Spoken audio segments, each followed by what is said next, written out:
তো আসসালামু আলাইকুম ভিউয়ার্স। তো আমি আজকে একটা লাউ পাতার একটা চাপড়ি বানাবো। তার জন্য আমি এই যে চাউলের গুঁড়া করে নিলাম। তো চাউলের গুঁড়ার সাথে কি কি দেবো তা আপনার সাথে শেয়ার করছি।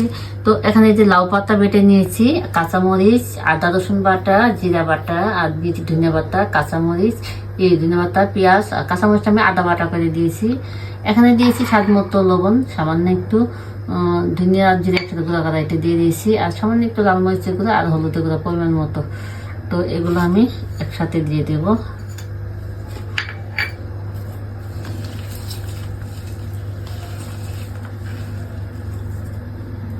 লাউ পাতা বাটাটা দিয়ে দিলাম, মশলাগুলো দিয়ে দিলাম পরিমাণ মতো করে আমি নিয়ে নিয়েছিলাম।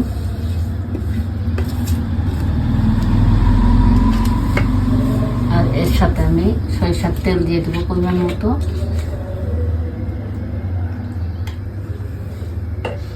তো আর একটু লাগলে আমি পরে দিয়ে দেবো। এখন আমি অল্প করে একটু তেল দিয়ে দিলাম।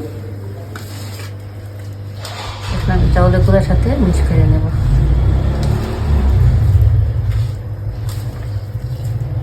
আর এই চাপড়ি কিন্তু অনেক টেস্ট লাগে। তো আমি আরেকবার খেয়েছিলাম, তো আজকে আবারও আমি বানাচ্ছি।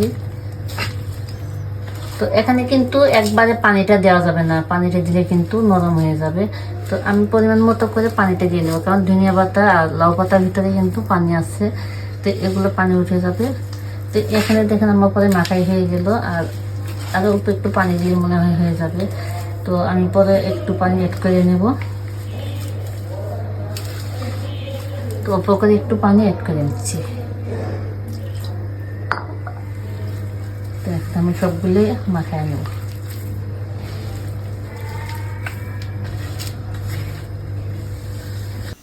তো এখানে এই যে পিস পিস করে নিয়ে নিয়েছি পরিমাণ মতো করে, আর এগুলো আমি চেপে চেপে এই যে কয়লার ভিতরে দিয়ে দিলাম। কয়লার ভিতরে একটা করে কাই দিয়েছি, আর হাত দিয়ে চাপ দিয়ে দিয়ে, তো এরকম চাপ দিয়ে এই যে পিঠাটা বানিয়ে নিলাম। আর এখন আমি উল্টায় দিচ্ছি। এই তো দেখতে পাচ্ছেন। আর এটা কিন্তু পাঠাতে পিড়েতে বলা যাবে না, কারণ আঠার মতো। তো এটা আমি হাত দিয়ে চেপে চেপে দিতে হবে। তো এই যে আমি বানিয়ে নিলাম, আর সবগুলো ভেজে আমি আপনার সাথে শেয়ার করবো। তো এই যে আমার চাপড়িটা বানানো হয়ে গেছে, দেখতে পাচ্ছেন। তো অনেক সুন্দর হয়েছে। তো এই যে সবগুলো চাপড়ি বানিয়ে নিলাম। তো সবগুলো বানানো হয়ে গেছে। তো এভাবে বানিয়ে খেয়ে দেখবেন, ভালো লাগবে। তো আমি শেয়ার করে নিলাম লাউ পাতার চাপড়ি। তো আমার ভিডিও যদি ভালো লাগে তো লাইক কমেন্ট শেয়ার দিই, দেখে নেবেন, ফলো করে পাশে থাকবেন।